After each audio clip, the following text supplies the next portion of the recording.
Le queremos dar agradecimiento a la Gran Logia de Chile por habernos facilitado su auditorio, y le agradecemos también a Rodrigo Medel por su gentileza de haber asistido y honrarnos a todos con esta exposición.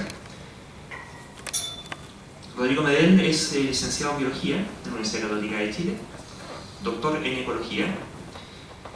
Fue uno de los fundadores de la Sociedad Chilena de Evolución, muy interesante su trabajo. Docente de la Universidad de Chile en el Departamento de Ciencias Ecológicas. Ha dictado diversos cursos y dirigido varias tesis sobre su área de especialidad.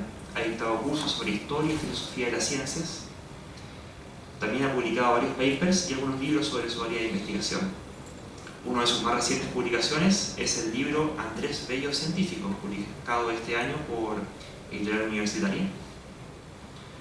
Y ha preparado en conjunto con Guillermo Latorre esta obra, en la cual se recopila y se sitúa en contexto ciertos escritos de Andrés Bello que abordaban algunas cuestiones científicas de su época.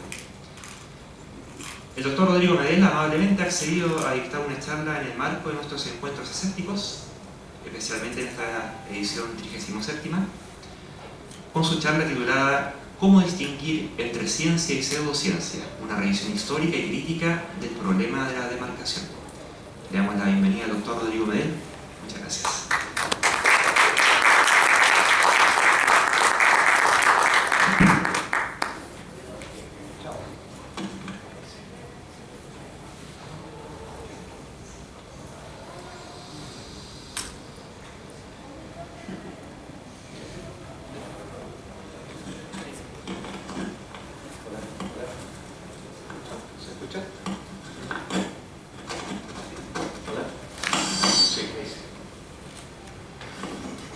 Gracias a las asociaciones escépticas por invitarme a dar esta charla. Es un placer estar acá una vez más contribuyendo con la asociación.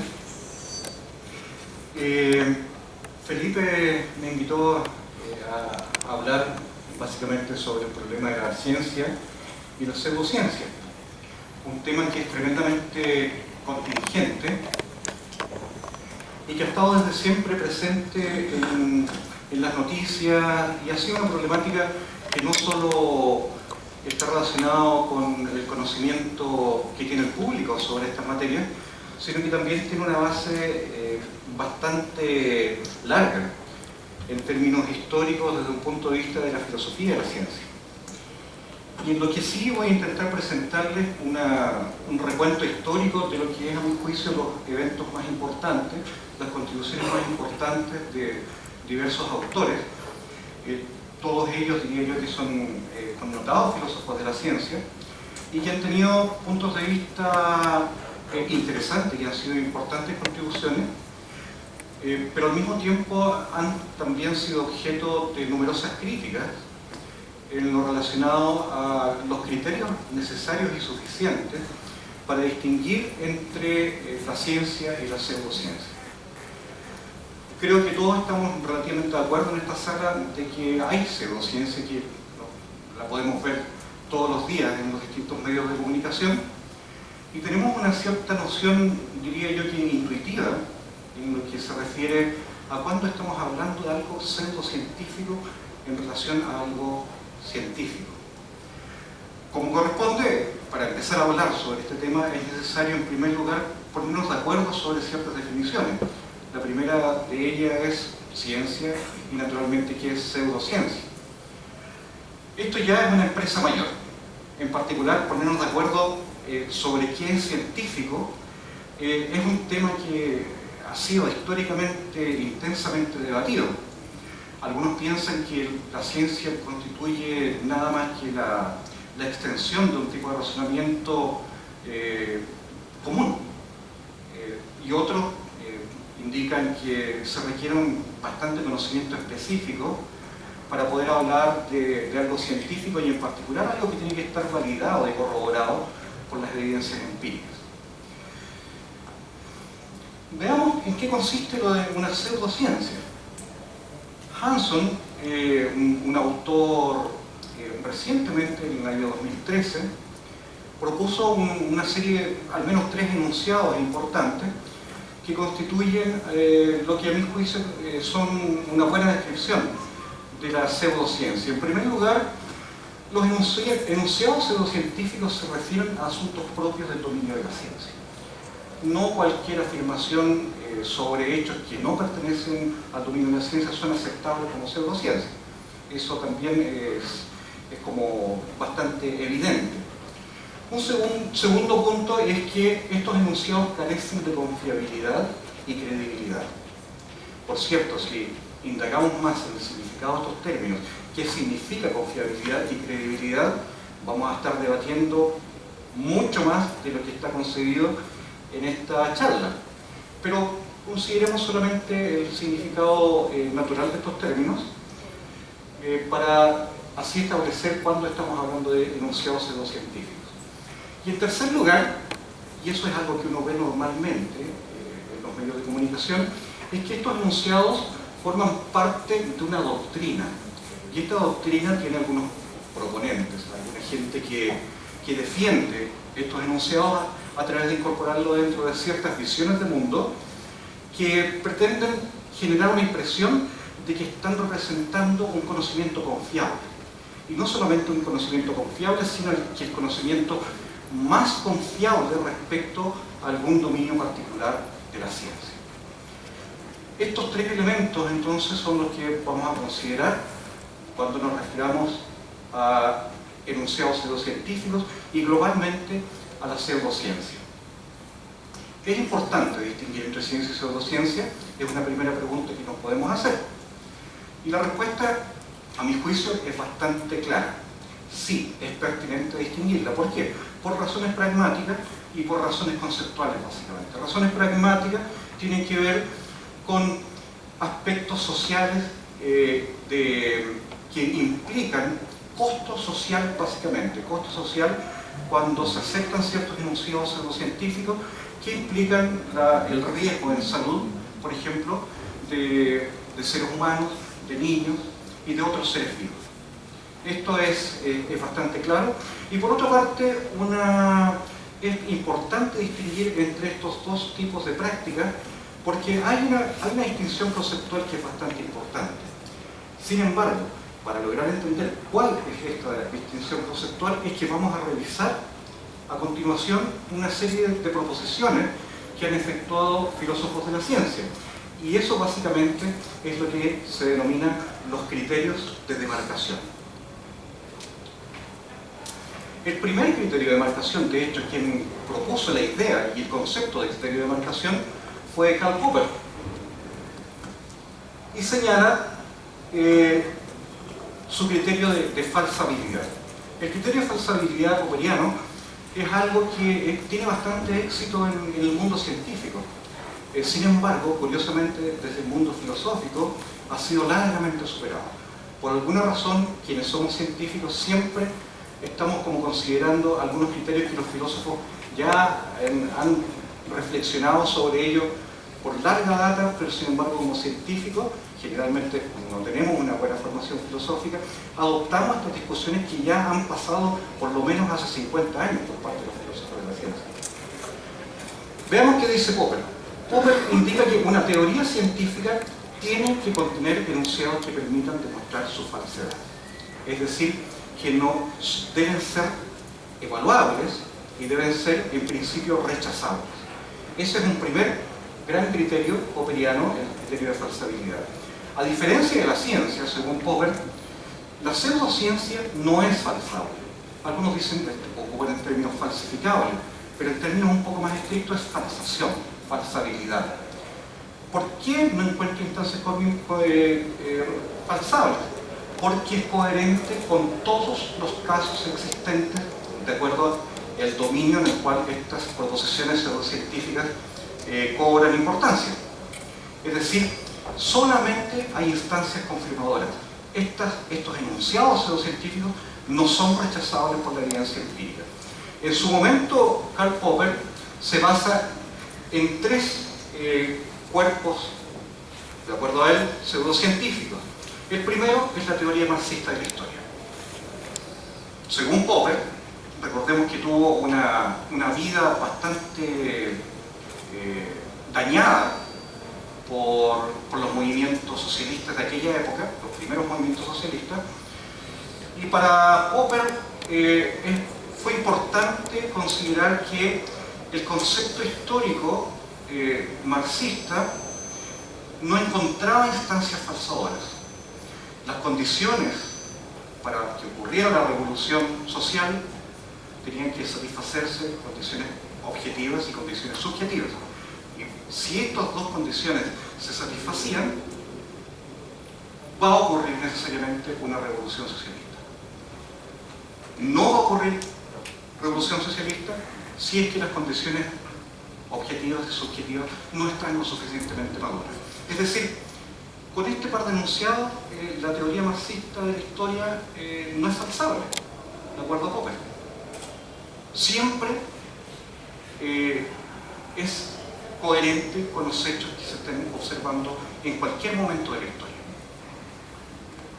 Un segundo cuerpo que consideró Popper para concebir su idea de pseudociencia y de criterios de demarcación es la teoría del complejo de inferioridad de Adler. Si pensamos, como lo señala Popper, que hay un río y una persona está observando un niño en la ribera del río y esta persona empuja al niño para que se caiga al río, lo que está haciendo está, de alguna manera, haciéndose responsable y por lo tanto está superando su complejo de inferioridad. Por otro lado, si es que esa misma persona adulta se lanza al río a rescatar al niño, está también haciendo gala de un hecho arriesgado de modo de poder superar su complejo de inferioridad. Es decir, bajo cualquier circunstancia, la idea de Adler se verifica, se corrobora. No es falsable, de acuerdo a Popper. Y el tercer punto que también considera Popper es la teoría psicoanalítica de Freud, en particular aquella relacionada con la sublimación del alivio. En el caso de, volviendo a este niño que es arrojado a la ribera de un río, el hecho de que alguien lo empuje es porque está expresando y liberando su alivio al empujar al niño, y por otra parte, si es que lo quiere rescatar, está sublimando la libido que está contenida a través de una acción que le permita validar su acción social respecto a un entorno determinado. De modo que estos tres componentes son los que le hacen a Popper concebir la idea de la pseudociencia y del criterio de demarcación entre ciencia y pseudociencia. Naturalmente, Popper en su momento se encuentra con el desarrollo de Einstein, que es predictivo, es mucho más complejo, está axiomatizado, hace predicciones precisas y tan precisas que es tremendamente falsable.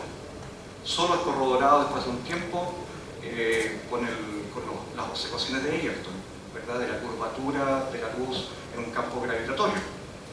Pero la chance del enunciado de Einstein tenía un alto grado de plausibilidad de no ocurrir. Es decir, podía ser rechazado, estaba corriendo muchos riesgos. Eso es la ciencia para Karl Popper. Sin embargo, estas otras son pseudocientíficas. Con el criterio que normalmente como científicos adoptamos para distinguir entre ciencia y pseudociencia. Y también es cómodo. La verdad es que de alguna manera nos resulta bastante funcional para distinguir entre ambos cuerpos. La idea de Popper fue de alguna manera superada ya en los años 60 por Thomas Kuhn, que también propone un criterio de demarcación entre ciencia y pseudociencia. ¿Qué es lo que indica Thomas Kuhn? En primer lugar, indica que el criterio popperiano de falsación no es correcto. ¿Y por qué no es correcto? Falla, de acuerdo a Kuhn, porque lo que hace Popper es presuponer que la ciencia es igual en todos los momentos de la historia.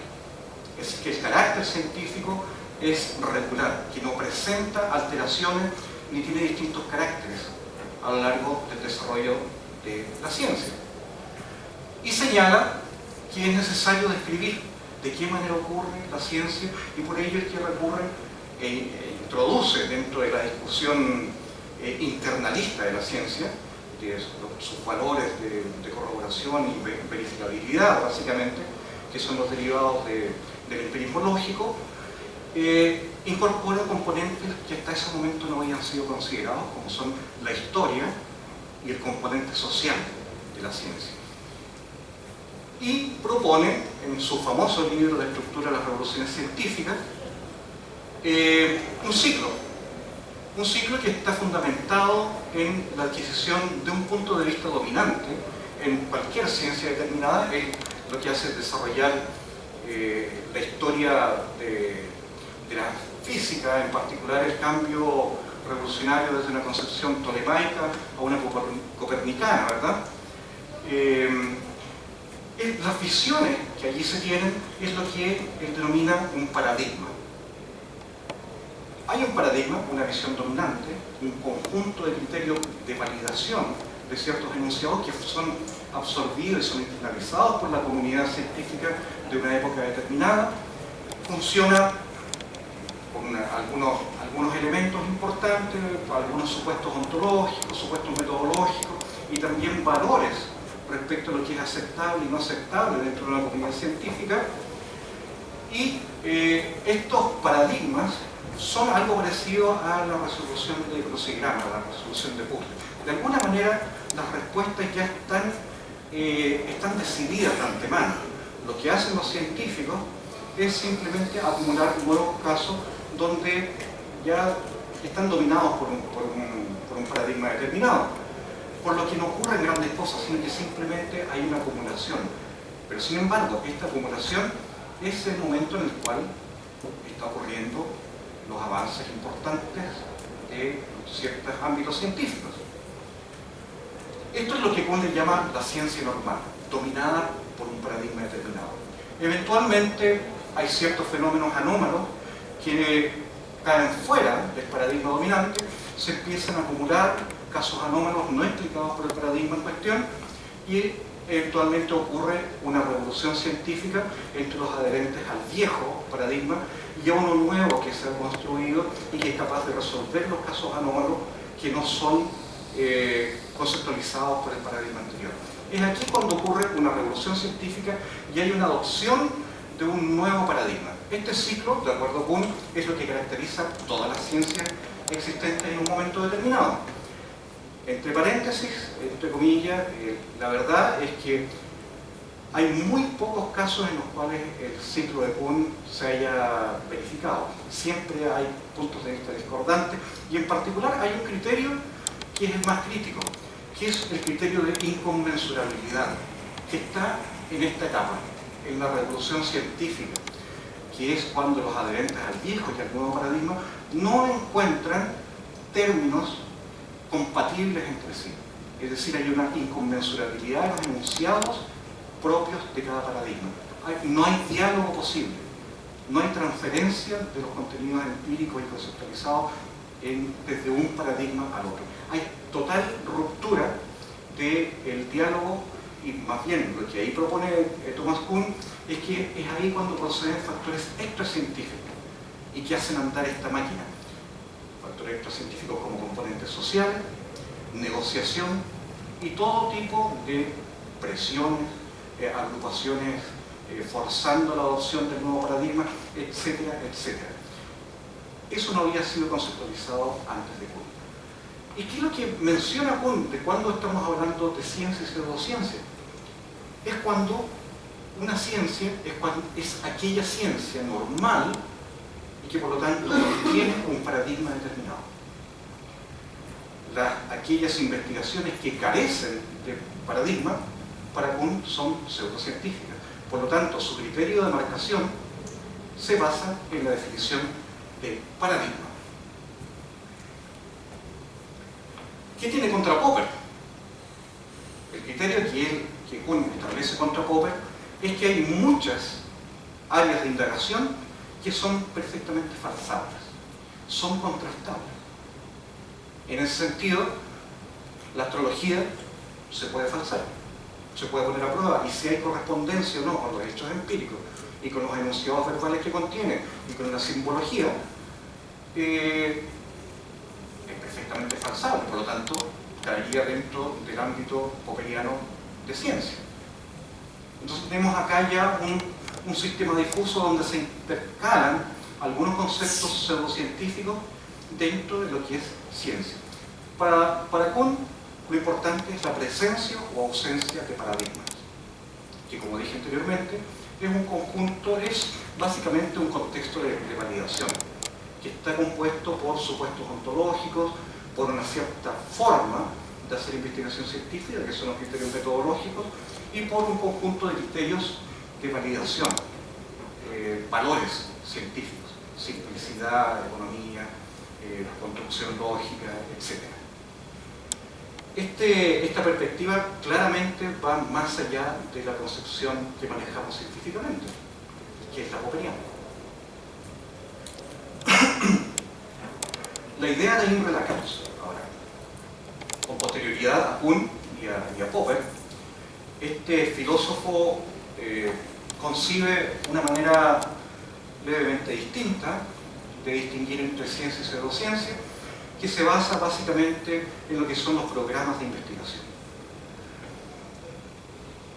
Acá tenemos un programa que consiste en un núcleo duro de hipótesis y supuestos, que es resguardado por una comunidad científica determinada, por un cinturón de protección, donde si es que algunas predicciones de este núcleo duro de hipótesis y supuestos no es coherente con la evidencia empírica, si es que no hay una buena correspondencia entre los enunciados formales y la evidencia y los hechos a los cuales se refiere este conjunto de hipótesis, se intercalan hipótesis auxiliares que tienen en algunos casos la forma de hipótesis ad hoc, es decir, perfectamente diseñadas para salvar el núcleo duro de este programa de investigación, y más por fuera, exteriormente, existe una maquinaria que nos permite resolver aquellos inconvenientes que encuentran el núcleo duro y eventualmente las hipótesis auxiliares. Es decir, hay toda una maquinaria, toda una conceptualización asociada al resguardo de estos núcleos duros. Ahora, es importante mencionar que la demarcación propuesta por Lakatos no se efectúa sobre hipótesis aisladas, ni enunciados aislados unos de otros, sino que en lo referido a este conjunto, a este programa de investigación, que son teorías interconectadas unos con otros que permiten dar cuenta de un dominio factual. Lakatos enuncia contra Popper la idea de que Popper se equivoca, puesto que raras veces las teorías son abandonadas por los científicos. Más bien lo que ocurre son obstinaciones de teoría. Por lo tanto, encontrar que algún científico va a poner en riesgo su propia teoría o su propia hipótesis es más bien raro. Y eso lo justifica apelando a física newtoniana.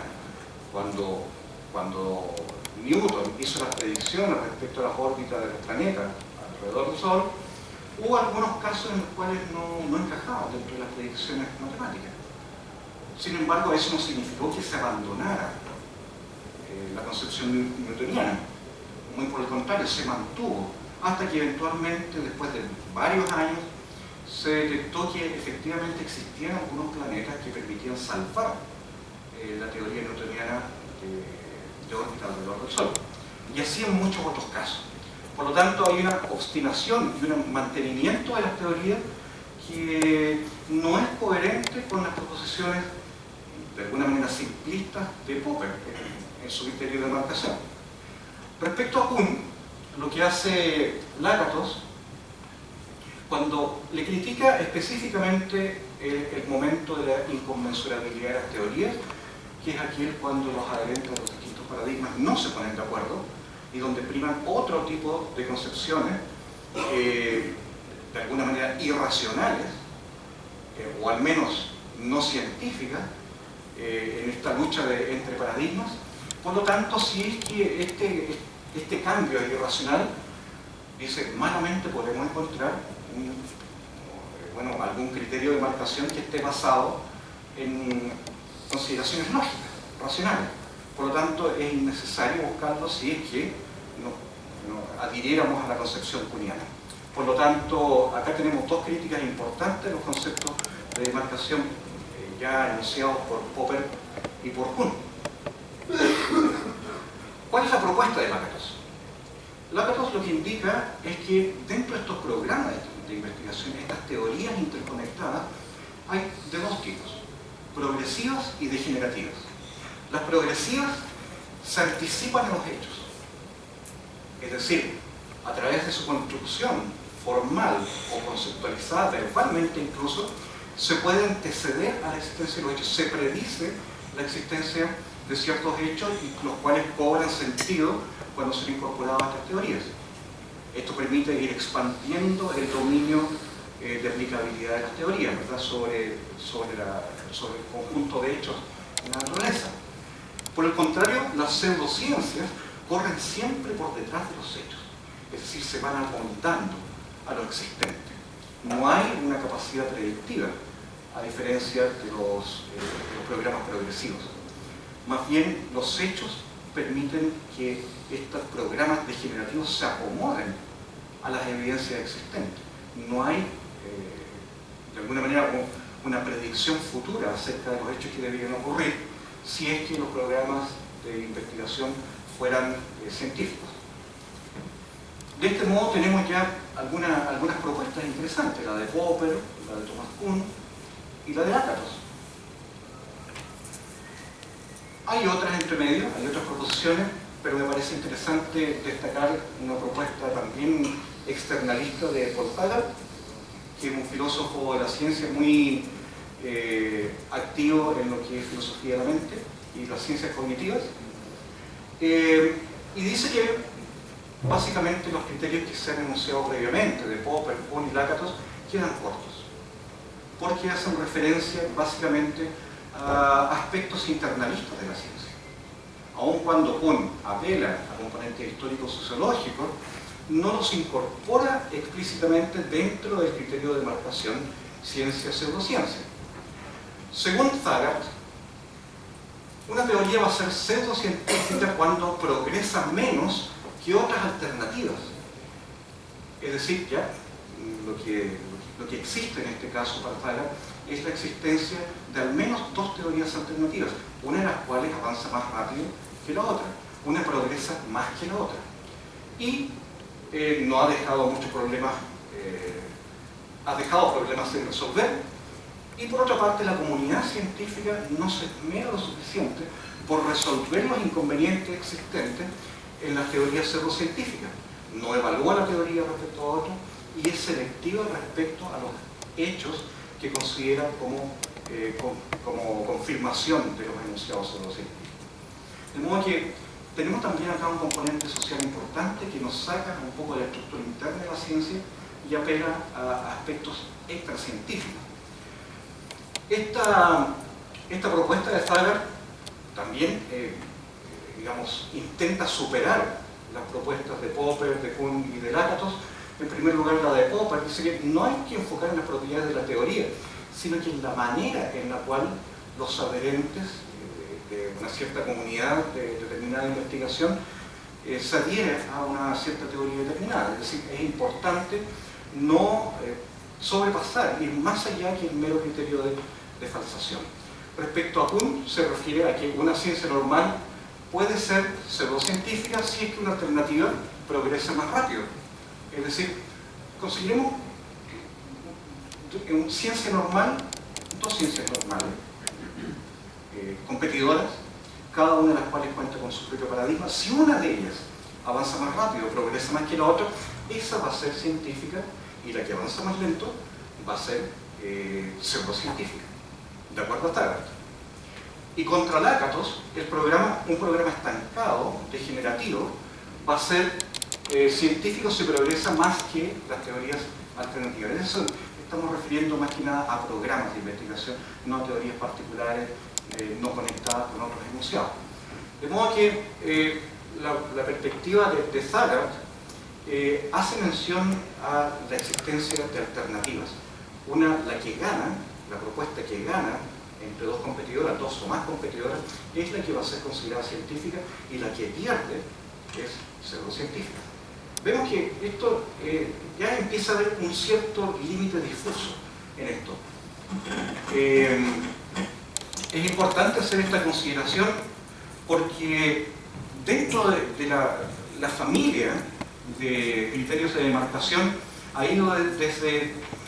Hay algunas proposiciones que son muy estrictas y otras que son un poco más difusas.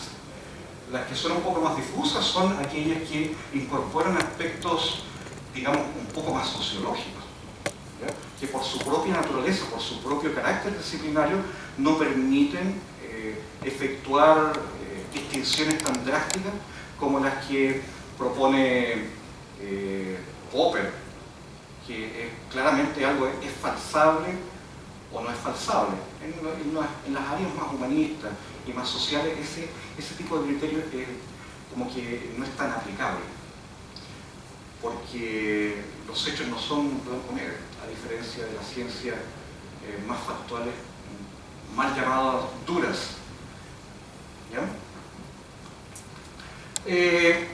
Además de los criterios un poco más difusos de Taggart, él sin embargo propone dos elementos adicionales. La primera de ellas es que las teorías pseudocientíficas son por lo general inentendibles. Eso es bien interesante porque lo que uno encuentra muchas veces son argumentaciones, si es que se le puede llamar de esa manera, bastante alambicadas, engorrosas, plagadas de hipótesis ad hoc. Va a funcionar esto siempre y cuando se satisfagan tales y tales criterios. No hay una lógica coherente detrás de estas propuestas pseudocientíficas. Y por otra parte, las analogías que pueden existir entre las propuestas pseudocientíficas con las científicas son de alguna manera superficiales, no son analogías profundas como suele ser lo que generalmente usamos en ciencia. La analogía es una fuente de creación de hipótesis y de resolución de puntos de vista divergentes sobre algunas materias, que es muy poderoso y nos permite avanzar bastante en ciencia. Por ejemplo, la idea del ADN cósmico. Fíjense ustedes cómo son construidas estas cosas por los pseudocientíficos. Nuestro código de creación se modifica aceleradamente con los cambios magnéticos. Desde la comprensión holística estamos experimentando la evolución. Nuestra conexión con el universo empieza a ser evidente a medida que avanzamos con la conciencia expandida. La evolución de la especie conecta con nuestra memoria celular. Recordaremos nuestros orígenes y sabremos nuestro destino. Hay elementos científicos en esta esto es real, ¿ya? Esto no fue inventado, esto uno lo puede encontrar. Código, ¿verdad? Se modifica aceleradamente. Cambios magnéticos son todos términos que uno encuentra en la ciencia. Complejo holístico es un término filosófico también, ¿no? Evolución, universo, conciencia expandida, desde el punto de vista de la teoría de la mente, es un término que se usa y que tiene plena vigencia. Evolución de la especie, conecta con nuestra memoria celular, también un término que es muy importante. Orígenes y nuestro destino ya es más otro. Pero tenemos acá intercalado una serie de términos y terminología que es científica. Sin embargo, la construcción completa es bastante inentendible. Es una construcción alambicada que no nos dice absolutamente nada.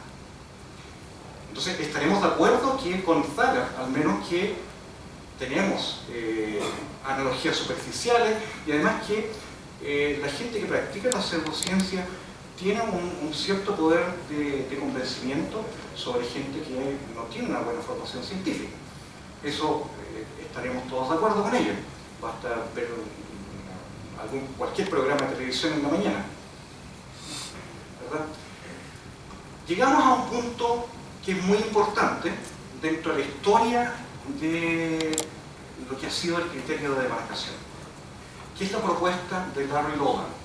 En 1983, Loder intenta cambiar esta tendencia a buscar criterios de demarcación significativos. Dice, no es posible definitivamente encontrar ni concebir un criterio de demarcación. Y el programa que han tenido los filósofos de la ciencia durante tanto tiempo, desde Popper, tiene que ser abortado. Es una pregunta inútil, absolutamente inútil. Es un error hablar de pseudociencia en abstracto y buscar criterios de demarcación que sean generales. Más bien es lo que dice, en cada disciplina se pueden encontrar algunos criterios de demarcación, pero que en ningún caso van a ser de índole general, puesto que cada una de las disciplinas por separado tiene sus propios criterios de variación y sus propias reglas metodológicas. Y no solo eso, sino que no necesitamos siquiera el concepto de pseudociencia, sino que solamente apelar a la idea de una creencia que no es coherente, que no es concordante con el conjunto de hechos y evidencias empíricas. Es decir, estaremos de acuerdo que tanto la ciencia como la pseudociencia, como las religiones, son un conjunto de creencias. Los que hacemos ciencia, probablemente haya alguien que discrepa de esto, pero es un sistema de creencias también. Solo que a diferencia de las otras visiones, es un sistema de creencias que está justificado. Y está justificado no solamente por su construcción lógica, sino además por las evidencias empíricas a las cuales hace referencia. Bajo ese punto de vista, la ciencia es un sistema de creencias justificado. Y es a eso a lo que está apelando Larry Loden. No es necesario apelar siquiera al concepto de pseudociencia, sino simplemente buscar si nuestros conceptos son corroborados por la evidencia empírica y por los hechos. De esa manera, es posible descartar cualquier propuesta, entre comillas, pseudocientífica o no científica. ¿Entra dentro del dominio de la ciencia o no entra dentro del dominio de la ciencia? Propone eliminar para siempre el concepto de pseudociencia. Es una propuesta interesante. Ahora, hemos visto muy brevemente que la pseudociencia es algo que necesitamos, en realidad. Es algo que todos como científicos, y no solo como científicos, sino que como parte de una sociedad, nos encontramos con ella, y en general los que hacemos ciencia la concebimos de alguna manera sobre la base de criterios puramente intuitivos, pero es particularmente difícil encontrar criterios demarcatorios lógicos y bien justificados para hacer la distinción entre ciencia y pseudociencia. Hay una figura acá, una imagen que es como andar en bicicleta. Todos sabemos cómo hacerlo, pero al montar una bicicleta no estamos calculando las fuerzas necesarias para mantener el equilibrio, para no caerse. Pero todos sabemos andar en bicicleta, en general. Así también nosotros intuimos, olfateamos cuando algo es pseudocientífico, pero encontrar una definición lo suficientemente general para distinguir rigurosamente entre algo que es científico y pseudocientífico es algo muy, muy difícil de alcanzar. Apelamos a Michael Polanyi, un polímata muy importante, y hace referencia en un libro sobre lo que él llama el conocimiento tácito. Y el conocimiento tácito, para Polanyi, es un tipo de conocimiento que es muy difícil de demostrar y justificar, y que se supone verdadero nada más que por intuición. Algunos dirán, pucha, pero algo intuitivo no es algo muy robusto, a diferencia de un conocimiento explícito que resulta de una formalización y de una justificación racional y basada en la evidencia empírica y en los hechos observables en la naturaleza. Bueno, el conocimiento tácito basado en intuición actualmente forma parte de una corriente bastante relevante, importante en filosofía de la ciencia, donde se está poniendo el énfasis en aquella avenida de conocimiento que parte de la intuición, de los flashes cognitivos que nos permiten dar cuenta de un cierto dominio de hechos, y no necesariamente a través de rigurosos mecanismos de racionalización y de deducción. Es decir, a través de la intuición podemos también tener una adquisición importante de conocimiento acerca del mundo.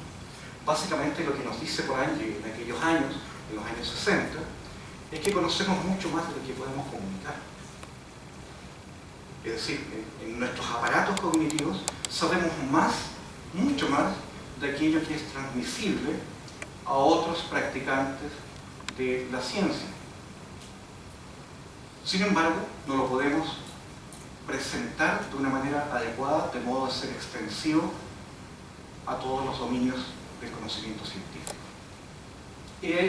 Una posibilidad es usar la aproximación de Polanyi, que algunos dicen que es una etapa previa, el conocimiento tácito es una etapa previa a un conocimiento explícito, o, alternativamente, adoptar una propuesta pesimista de Logan, que es renunciar a la idea de una dicotomía entre ciencia y pseudociencia, y simplemente, basándonos en los hechos empíricos y en la realidad, distinguir entre aquellos fenómenos que pertenecen al dominio de la ciencia y a la no ciencia.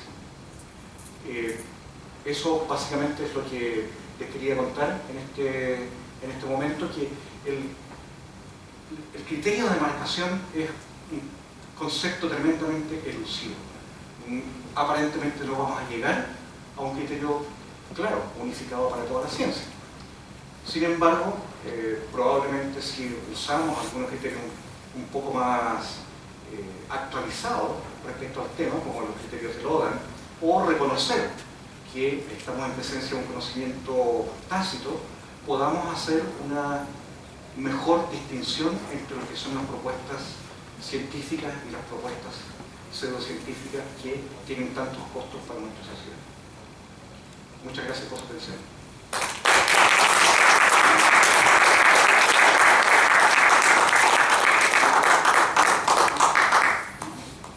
Pero como es habitual en este tipo de eventos, agradecido al Dr. Neil por su excelente conferencia.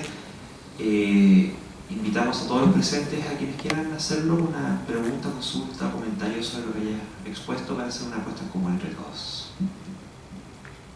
Levanta la mano, le llevo el micrófono. ¿Hablaba sobre ciencias duras? Y por favor con micrófono para que pueda salir por la grabación de streaming. Hablaba sobre ciencias duras y que estaban mal llamadas duras. ¿Cuáles serían los ejemplos y por qué están mal llamadas duras? La ciencia dura es una herencia que acarreamos desde el positivismo lógico y el empirismo lógico, y que se basan en la idea de que la física es el ideal de ciencia hacia la cual todas las otras disciplinas están convergiendo hasta eventualmente desembocar en una área científica con los criterios metodológicos y axiológicos característicos de la física, es decir, un aparato hipotético deductivo bien construido, formalizado, y que permita hacer predicciones acerca de la realidad y de los hechos que están en la superficie del mundo. Eso es el típico ejemplo de una ciencia dura, la física. La física se ha tomado como es la ciencia dura por antonomasia. ¿Ya? Hay otras relacionadas, la química, la fisicoquímica, y otras donde la formalización queda muy corta, donde no es posible formalizar ciertos hechos, ciertos fenómenos que son propios del dominio de estudio, como la sociología, por ejemplo. Algunos sostienen que la propia economía es una ciencia blanda, entre comillas, pero esa distinción entre ciencia dura y ciencia blanda quedó abandonada de alguna manera una vez que el empirismo lógico fue superado, donde entraron en consideración otras variables extrínsecas a la característica interna de la propia ciencia, como fue el caso cuando se incorporó la perspectiva sociológica e histórica de Kuhn. Ese fue el golpe de gracia para el empirismo lógico. abortó el programa de la empirología y con ello varias ideas, como por ejemplo la idea que la ciencia es un proceso acumulativo que va tendiente a la verdad, que eventualmente todas las áreas del conocimiento están convergiendo hacia la física. A partir de ese momento, cada una de las disciplinas científicas tiene su propio esquema de validación, sus propios métodos, sus propios valores, que las hacen completamente legítimas, cada una de ellas. Uno no podría a estas alturas, creo yo, sostener la idea de que hay ciencias duras y ciencias blandas, así como probablemente tampoco es pertinente la distinción entre ciencia básica y ciencia aplicada. Estos límites son bastante, actualmente se han desarmado bastante. Más bien lo que es pertinente es hacer referencia a los propios dominios de cada una de las áreas en particular. Porque además hay una cosa de valoración. Entre duro y blando hay una valoración implícita al denominar la sociología o las ciencias políticas como ciencias blandas. Es cierto que tienen otros criterios de aceptación y de validación, pero son tan legítimos como la más exitosa teoría de la física. Otra pregunta. Rodrigo, gracias por tu charla, estuvo muy interesante. Y yo quería aprovechar de colgarme de esta última diapositiva, ¿no? El conocimiento tácito que todos tenemos cuando hablamos de ciencia y de pseudociencia. Y cómo ese conocimiento tácito parece ir a contrapelo de los desarrollos de las definiciones de pseudociencia que tú presentaste. No sé si le pasa a todo el mundo, pero a mí en particular me siento mucho más cómodo con Popper que con el resto de las elaboraciones que empiezan a ser cada vez más difusas y medias esotéricas, ¿no? A mí no me parece un buen criterio la velocidad con la que avanza una disciplina para saber si es científico o pseudocientífico, ¿no? Además que ese es un criterio posterior. Exacto, es además un criterio histórico, en el que uno tiene que ver una serie de tiempo para poder decidir si es o no es. Y desde la parte metodológica, ¿no hay una elaboración más profunda así como de cuál es la metodología con la que uno aborda un problema para poder definir ciencia de pseudociencia? Un poco del estilo de Popper, me imagino, pero incluso siendo no falsable, siendo especulativa a partir de cosas que todavía no conocemos, que no tenemos al alcance, pero que aborda un problema de una manera más parecida como lo hace la ciencia en las ramas que aceptamos como científicas derechamente. Sí, bueno, si uno adopta una perspectiva histórica de la ciencia, podemos fácilmente ver que lo que constituyen actualmente una ciencia madura o bien avanzada han partido en muchos casos como lo que se puede concebir como una pseudociencia. Por ejemplo, bueno, todo lo que es el flagistro, por ejemplo, fue abandonado, pero sin embargo fue la cuna para posteriores desarrollos de la química. Así también otras disciplinas que están extintas actualmente. Pero sin embargo también hay algunas que son definitivamente ajenas a esta perspectiva histórica, como por ejemplo la homeopatía. Digamos, nosotros sabemos que no tiene valor, que no es distinto a un placebo. Pero sin embargo esta perspectiva es defendida. No ha tenido un papel histórico, sino que se ha construido como una alternativa a un desarrollo empírico bastante robusto que pasa por farmacología y todas las etapas que hay desde el conocimiento químico hasta liberar un producto destinado a resolver algunos problemas urgentes médicos. Sin embargo, esta área de la homeopatía persiste. Venía caminando, hay farmacias homeopáticas, tienen sus propias asociaciones, etc. En términos de encontrar un criterio metodológico es muy difícil. Y ese es el costo. Esa es la paradoja de la pseudociencia, que no existe. Todos lo intuimos, olfateamos cuando hay algo que es pseudocientífico, pero no lo podemos definir con el nivel de generalidad que requeriría. Puede ser válido, pero solo en algunos dominios particulares del que ser científico, pero queda corto cuando lo queremos extender más allá de los dominios donde tiene su propia validación. Es decir, en química habrá, siguiendo la línea de Lodan, en química habrá algunos criterios que nos permitan distinguir cuando algo es científico o pseudocientífico.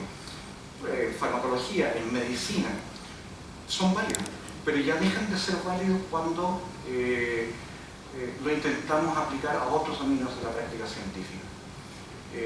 Uno podría adoptar la perspectiva de Lodan, es decir, sí, lo que requerimos acá son criterios que son más bien de tipo regionales, en términos conceptuales.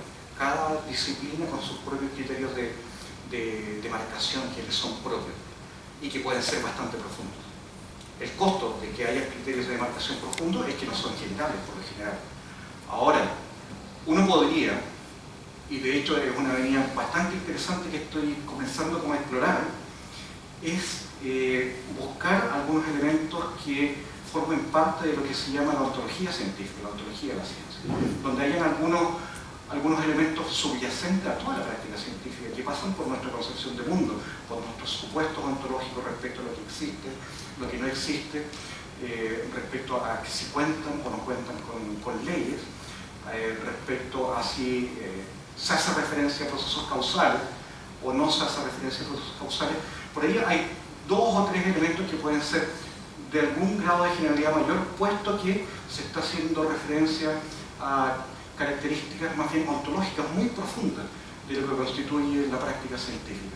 Probablemente esa sea una avenida interesante. Digamos, el dominio de discusión en lo que es filosofía de la ciencia ha derivado desde problemas de qué es lo que son las teorías, cuando hablamos de una hipótesis, qué es un criterio de demarcación, a aspectos más metafísicos de la ciencia. Eso es bastante reciente, digamos, en los últimos 10, 15 años, donde ha habido mucho avance al respecto. Son como los nuevos filósofos de la ciencia en realidad. Y dentro de ellos hay una rama que son la gente que se dedica a la ontología de la ciencia.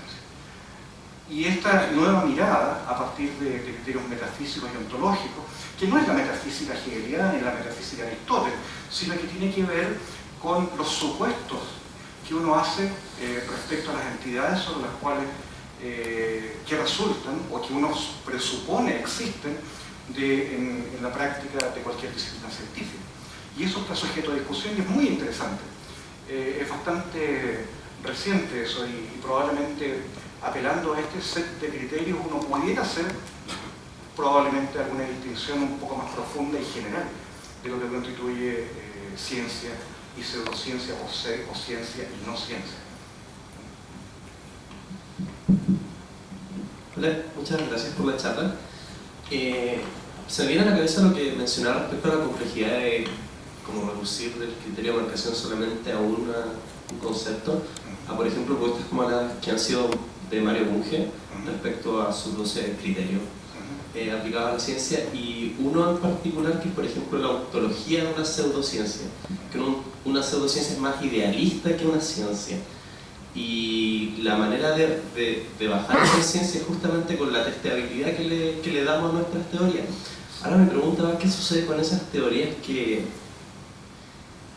finalmente no son testeables senso-perceptivamente hablando, sino que son testeables desde nuestras propias concepciones mentales, sean tanto más racionales como el caso de las teorías más físicas teóricas, por ejemplo el caso de la teoría de cuerdas, que es extremadamente compleja de poder comprobar, pero tanto también en teorías más sociales, que se reducen finalmente a nuestra forma de ver nuestra sociedad.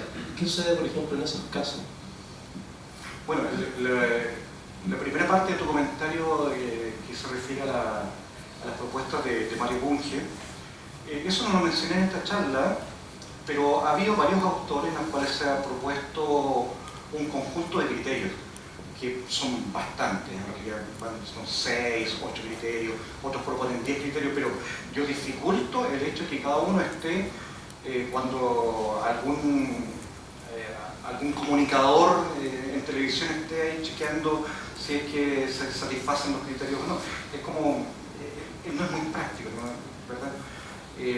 Sin embargo, están al menos algunos de los elementos de estas proposiciones, como el que tú mencionas, el valor ontológico de las proposiciones científicas, que pueden tener una correspondencia empírica con la realidad o pueden remitirse básicamente a construcciones teóricas que no encuentran una correspondencia empírica, como el caso de la teoría de cuerdas, que tú lo mencionabas muy claro, y que de acuerdo a su elaboración y construcción de los enunciados formales, nos permiten construir cosas que resultan ser bastante extrañas para nosotros, ¿verdad? Como la idea de los multiversos, que está bien fundamentada formalmente, eso no hay duda, pero una cosa distinta es que tengan efectivamente una correspondencia con la realidad, y es ahí donde se produce un grado de complejidad adicional. El tener o no tener correspondencia con la realidad creo que está asociado más que nada a los supuestos que uno puede tener respecto a cómo está construido el mundo, el mobiliario del mundo, como le llaman algunos. Si uno hace ciertos supuestos en cualquier teoría, esos supuestos no necesariamente tienen que tener su correspondencia empírica, pueden ser perfectamente legítimos como desde un punto de vista metafísico y ontológico. Sin embargo, yo creo que la legitimidad de estas propuestas pasa en parte por un poder heurístico razonable. Pues, cuando digo razonable, es algo que engendre proposiciones con sentido. Yo siempre lo he mencionado en mis cursos de evolución y de ecología, que me dan un conjunto de ecuaciones diferenciales y yo soy capaz de hacer que los muertos hablen entre sí. Puedo construir un modelo donde intercambien opiniones sin ningún problema, construir un autómata celular y se relacionan mutuamente. Pero otra cosa muy distinta es que eso efectivamente tenga una correspondencia significativa con la realidad. Es cierto, yo puedo hacer ciertos supuestos metafísicos y ontológicos de algunos enunciados, por ejemplo, los quarks, ¿ya? O los electrones, mucho más lejos. Como realista, yo parto del hecho de que sí, de que forman parte de la construcción del mundo. Otra posibilidad es que yo sea un antirrealista, ¿verdad? Sí, gruesamente definido, que son meramente construcciones operacionales que nos resultan útiles, simplemente en la construcción de nuestras teorías, pero que no necesariamente implican una existencia real. Creo que la mayor parte de los científicos somos realistas. Hay algunos antirrealistas, pero claro, defienden su punto de vista con bastante elaboración, bastante sofisticados son puntos de vista. No, creo que somos realistas en general, no Gabriel en general. Sí. Hay distintas gamas de realismo, ¿ya? Pero hay enunciados que no tienen una correspondencia empírica y que nosotros presuponemos que sí existen, además de resultarnos funcionales para la construcción de las teorías. Eso por una parte, y por otra parte, desde el punto de vista social, de la sociología que tú mencionas, también hay construcciones que son tremendamente lábiles, ¿ya?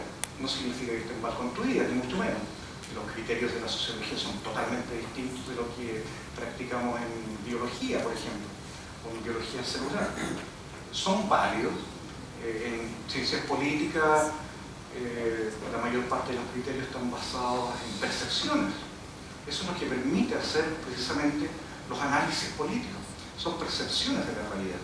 No son hechos, no son números, no son tasas de crecimiento, no es el Producto Interno Bruto, sino que es la percepción que la sociedad tiene respecto a ciertos fenómenos. Eso es lo que permite que la ciencia política sea una disciplina viva, que le da movimiento a la ciencia política. Percepciones. ¿Cómo cuantificamos las percepciones? Con encuestas, un proxy. Algo que nos dé información y que nutra a los politólogos para hacer sus análisis. Es otro criterio de validación, tan legítimo como el que usan los biólogos celulares, como el que usan los físicos, como el que usamos en ecología o en evolución. Entonces, eso tiene que ver con rasgos metodológicos que tienen cada una de las disciplinas y que definen, a fin de cuentas, cada una de ellas probablemente al estilo de Gabriel Oden, cuando estamos hablando de un avance legítimo o ilegítimo en cada una de las áreas particulares.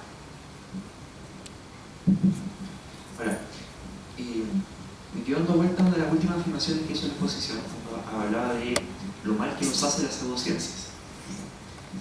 Supongo que también lo bien que nos hace la ciencia, al menos al principio. Uno puede decir aplicarla de muchas formas, pero Sí. ese es otro asunto. Por lo menos es bueno saber. Por tanto, y aquí viene una ligación ética de lo bueno y de lo malo respecto del conocimiento. ¿Sí?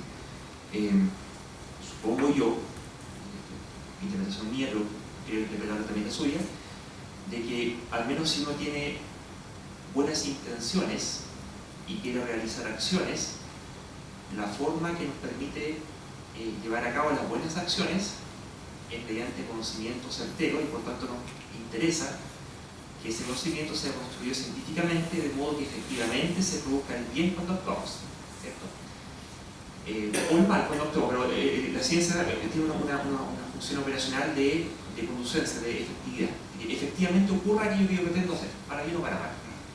Mientras que la pseudociencia no tendría ese poder, sería falible en ese sentido, de que yo pretendiendo hacer el mal, sin querer me salió hice el bien, o queriendo hacer el bien, sin querer hice el mal.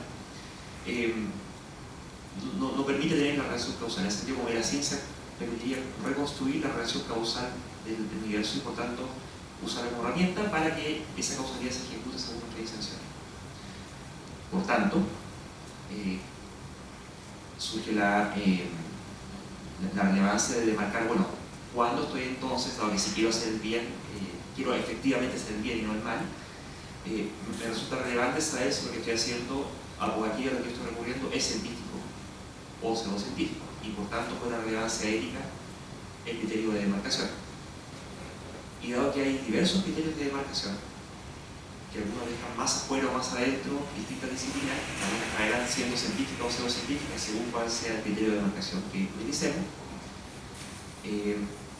Finalmente, el veredicto de si aquello que uno decide hacer es bueno o malo, o si efectivamente es conducente a mis intenciones, va a depender, al momento de evaluarlo, si lo conseguí o no lo conseguí, de cuál haya sido el criterio de demarcación que yo haya utilizado. Y nos vemos peligrosamente expuestos a la trampa de racionalizar ex post el criterio de demarcación que más nos convenga, según la conveniencia que tengamos de los efectos obtenidos. Y se introduce la variable ideológica al momento de decidir o elegir un criterio de demarcación y por tanto decir qué es lo que es ciencia y lo que es pseudociencia. Mi pregunta es, ¿hasta qué punto no es ideológica la demarcación? Buena pregunta.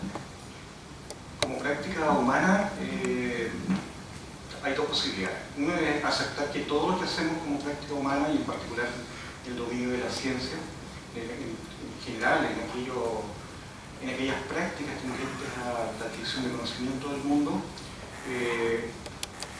está fuertemente impregnado por un componente ideológico, o concebir la ciencia como una actividad especial inmune a la contaminación ideológica.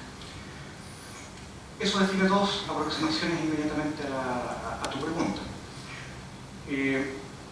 Algunos autores consideran que, al menos hasta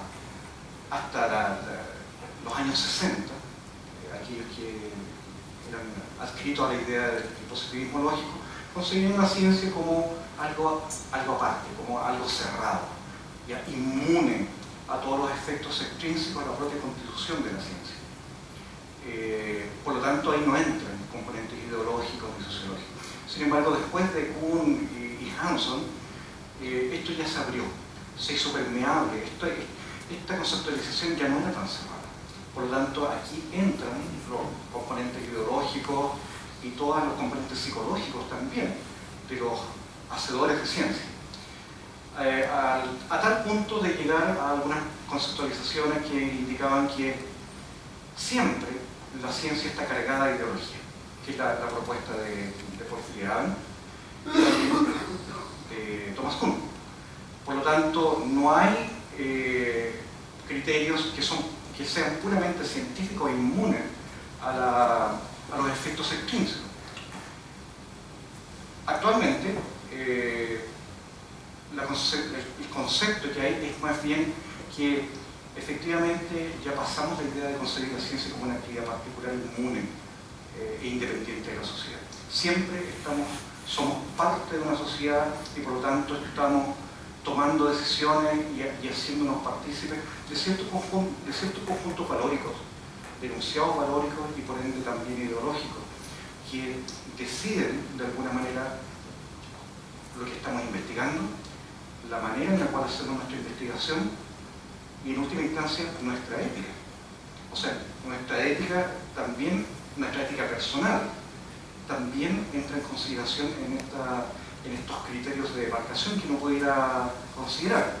Ahora, esto no significa que todo esto sea posmoderno, en el sentido de que todo sea una construcción social, ¿ya? De que nosotros como individuos cognoscentes estamos influenciados enteramente por nuestro contexto social. Hay aspectos que son, evidentemente, que son influenciados. Un científico en la Rusia de Stalin, evidentemente que tenía unas condiciones sociales muy distintas a las que tenía un científico en un país capitalista o con alto desarrollo del libre mercado como Estados Unidos. En este momento tenían contextos sociales distintos, por lo tanto, lo que era permisible para ellos indagar y probablemente también sus valores e intereses de investigación estaban fuertemente embebidos en un contexto más amplio, que es el contexto social. Si eso determina la ética científica, creo que es un poco más difícil de afirmar eso. Y parte en gran medida de consideraciones éticas propiamente tales, relacionadas con un modelo de ética que uno puede asumir en su vida, que básicamente es un criterio ético deontológico, donde uno puede distinguir claramente lo que es malo y lo que es bueno, basado en la ética kantiana, básicamente, o conceptos más utilitaristas, en la cual lo que interesa es el bien común y que podemos cometer todo tipo de fechorías siempre y cuando el fin justifique los medios. Siempre a gran escala estemos ejerciendo una acción que beneficie al máximo número de personas. Eso es un utilitarismo y es un punto de vista alternativo al deontológico kantiano, naturalmente. Y eso sí puede afectar nuestras consideraciones en investigación. Ahora, de que hayan investigadores malos en pseudociencia, malos de maldad, y buenos en ciencia, no es tan claro, porque puede haber perfectamente investigadores malos deontológicamente en ciencia y investigadores buenos deontológicamente haciendo pseudociencia. Así que ahí la definición no es tan clara, no es tan nítida. Pero es una línea importante de indagación. Sí. Buenas tardes. Yo creo que la mayoría de las personas que estamos acá nos interesa la ciencia. Me imagino eso es el motivo de que estamos acá, para aprender más cómo reconocerla. Pero yo siempre pienso, por ejemplo, en los niños. Tengo hijos en el colegio, veo que tienen un ramo de ciencia, después inclusive más grandes tienen ramos de física, química, lo van especializando. Pero también veo que muchas veces la educación científica de la gente común y corriente, hasta un cuarto medio, es de mucho de exposición a hechos, a la fórmula y a que Newton dijo tal cosa, o tal lugar científico afirmó tal otra cosa, o descubrió y esta es la fórmula. Entonces, a la larga también la ciencia se enseña un poco como trivia. Hay que hacer pruebas donde uno responde si los átomos son cuadrados o redondos porque ahí lo dijo. Ahora, obviamente, las personas que después ya van a una universidad o hacen un doctorado, me imagino que aprenden un método de investigación más profundo y pueden tal vez desarrollar ese olfato que usted mencionaba, y después ver tal vez de vuelta esta otra disciplina, tal vez huele pseudociencia, no tiene un buen sustento. Pero con algo que mencionaba usted respecto, por ejemplo, los matinales. Hoy en día una persona común y corriente prende en la mañana el televisor y puede perfectamente poner, por ejemplo, un Discovery Channel que está hablando del universo y la última estrella que vio algún observatorio espacial. Cambia de canal y está viendo ahora alienígenas ancestrales, donde están hablando que el último descubrimiento de la visión, de que muestra que fuimos visitados hace 2000 años por ovnis. O algún matinal chileno, que está algún experto hablando de cómo los cristales nos ayudan a, no sé, alinear alguna cosa. Pero entonces esta persona que inclusive puede ser educada, tiene un cuarto medio a lo mejor, y que sabe de ciencia y que ve toda esta afirmación de un lado a otro, sin esa profundidad de la filosofía de la ciencia, ¿qué herramientas tiene entonces para poder distinguir a qué le creo a qué no? Es un problema. Por eso es que es tan importante que en parte los científicos valoren y tomen en consideración que los límites entre ciencia y pseudociencia no son tan claros como uno podría suponer. Eso no significa aceptar proposiciones descabelladas como la que acabamos de ver acá escrita, ni tampoco aceptar algunas propuestas o lecturas de algunos charlatanes de matinal. Sin embargo, si uno se pone más riguroso, la distinción no es tan clara. Ese no es un punto para la pseudociencia. Yo solamente lo único que quería hacer acá es traer un poco a la mano algunos elementos que nos permitan hacer reflexión respecto a un problema que es tremendamente actual y que no está tan claramente definido como nos gustaría que fuera. Yo creo que en general estamos todos de acuerdo en que la pseudociencia que difunden en los matinales es total y absolutamente indeseable. Pero si uno, para transmitir esa información a los niños, como tú dices, es importante tener la claridad y la formación, creo, o al menos saber que existe, que no es tan blanco-negro la distinción, no es tan discreta, sino que en algunos casos hay límites difusos, básicamente. ¿Dónde cortar? Ese es el problema que he traído en esta revisión breve histórica de los criterios de demarcación. Pero claramente, intuitivamente, como dice Polanyi, tenemos un conocimiento tácito de lo que es ciencia y de lo que no es ciencia. Probablemente ese conocimiento tácito sea de mucha utilidad. No nos resuelve mucho el problema, pero admitimos que es un tipo de conocimiento implícito que va a depender del individuo, básicamente, y de su capacidad de formación, el aceptar o no aceptar ciertas proposiciones. Pero básicamente hay un espectro de posiciones en este tema, y uno puede argumentar a los niños cuándo algo es aceptable o no, cuando está basado en hechos empíricos, cuando las afirmaciones tienen sustentabilidad empírica con los hechos, cuando tienen una buena correspondencia con los hechos. Eso sí lo podemos hacer. Y en ese sentido estoy apelando a la propuesta de Godard. Creo que básicamente el tema pasa por una buena formación, por un mayor conocimiento de todos, no solamente nosotros como científicos, poder discriminar entre distintas posiciones. Suele ocurrir que muchos científicos uno ve que están haciendo la distinción que no necesariamente es correcta. Están hablando de pseudociencia cuando realmente no es tan claro que algo sea pseudocientífico. Entonces ahí hay una alerta que hacer. Y pasa por conocimiento y por reflexión de parte de los científicos. Y si ese conocimiento y reflexión es transmitido, aunque sea una fracción de a la gente de la calle, enhorabuena. Por eso necesitamos hacer mucha difusión de estos temas, particularmente de algunos elementos muy simples, como la correspondencia entre las propuestas y los hechos. ¿Son corroborados por los hechos? Tan simple como eso. Si no son corroborados por los hechos, por la evidencia empírica, de acuerdo al agua, no es ciencia. Una prueba, una verificabilidad clara. Y eso no tiene que ver con ser científico en una cierta especialización, sino que con saber informarse bien básicamente cuando las proposiciones tienen sentido o dejan de tener.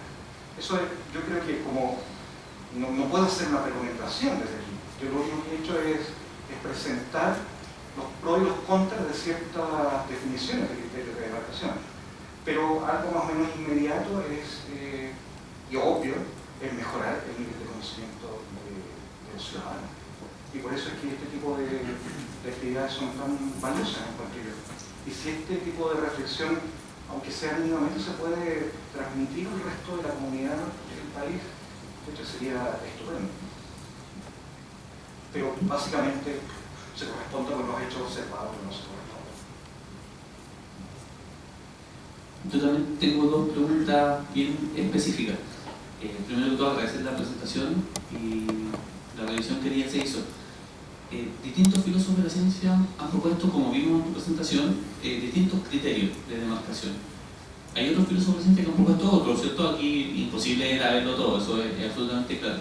Pero siempre que proponen un criterio de demarcación, seleccionan ciertos ejemplos para justificar el criterio. Sin embargo, cada vez que lo han propuesto, surge una mirada de contraejemplos por parte de otros filósofos de la ciencia. Yo creo que ese hecho en particular podría estar dando pista, por lo menos a mí así me parece, de que sería más sensato pensar en un criterio de marcación que sea multicriterio más que unicriterio. ¿Por qué creo yo eso? Porque algo podría ser pseudocientífico por distintas razones, no por una única razón. Entonces, la primera pregunta es si tú consideras que más bien sería un único criterio que todavía no hemos sido capaces de encontrar, o más bien esto se inclinaría hacia una multiplicidad de criterios. Esa es la primera pregunta. La segunda tiene que ver con lo siguiente. Yo valoro mucho los esfuerzos de los filósofos de la ciencia por tratar de proponer criterio de marcación. Creo que es efectivamente un problema muy peliagudo, pero creo que este problema le ha faltado base empírica en la discusión. Creo que la mayoría ha propuesto criterios en base a unos cuantos y pocos ejemplos históricos concretos.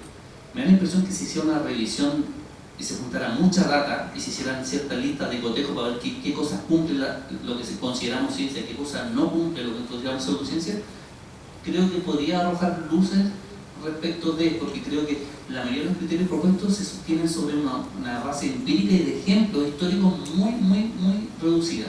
Entonces, la segunda pregunta es si tú crees que un análisis de una larga data de distintas manifestaciones científicas podría aportar un poco a determinar qué criterios de los propuestos son más acercados a la realidad o no. Esas son mis preguntas. La primera pregunta relacionada con la adopción de multicriterios, efectivamente son propuestas adicionales que no fueron tocadas con algún grado de profundidad acá. Algo mencioné respecto a las propuestas de Mario Bunge y otros autores también,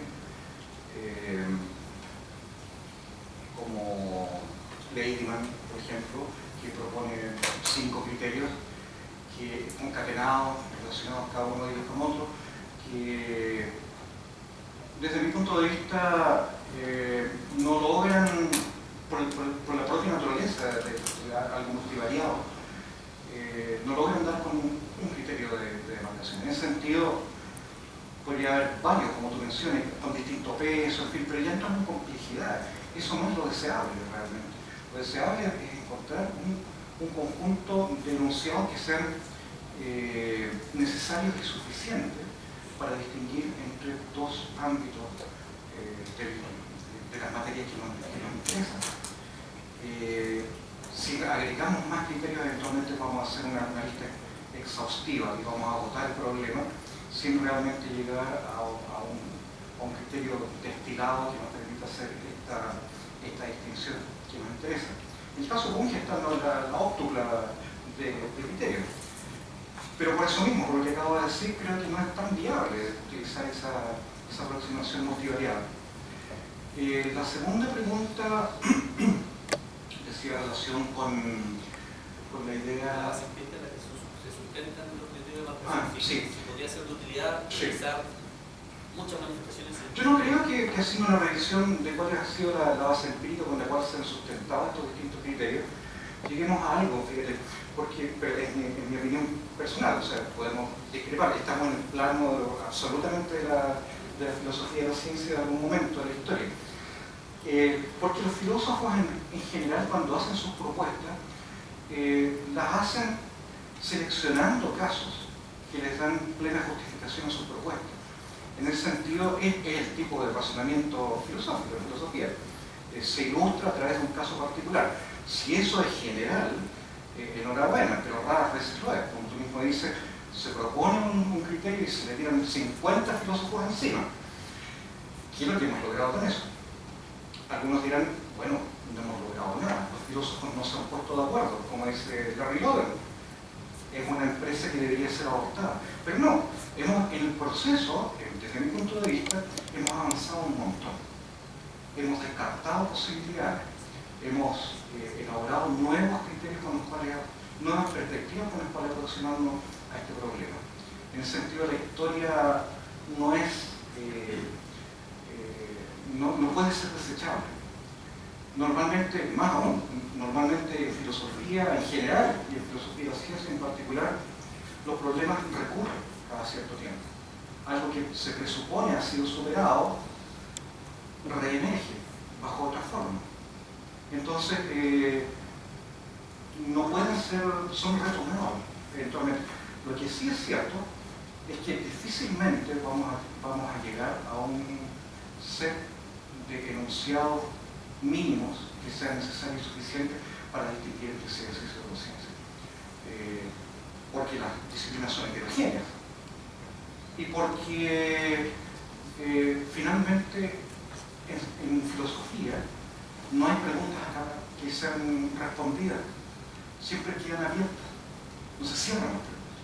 Entonces, por la propia naturaleza de los filósofos de la ciencia, es imposible llegar a un acuerdo exhaustivo sobre alguna idea simple que se hace una argumentación, se abre la puerta a otros problemas. Y eso es muy interesante también. Otra cosa distinta es que como científicos debamos guiarnos por lo que dicen los filósofos de la ciencia. Esa pretensión creo que ya ha sido superada. Y es lo que apela a Larry Logan, porque tenemos que hacerle caso a los filósofos. No necesariamente. Lo que es científico o pseudocientífico es definido por la propia práctica científica de cada uno de los humanos que participan en esta actividad social compartida, en cada una de las disciplinas. Pero esperar algo que desde los filósofos de la ciencia resolver este problema es total y absolutamente inviable, y no solo eso, sino que es una empresa inútil.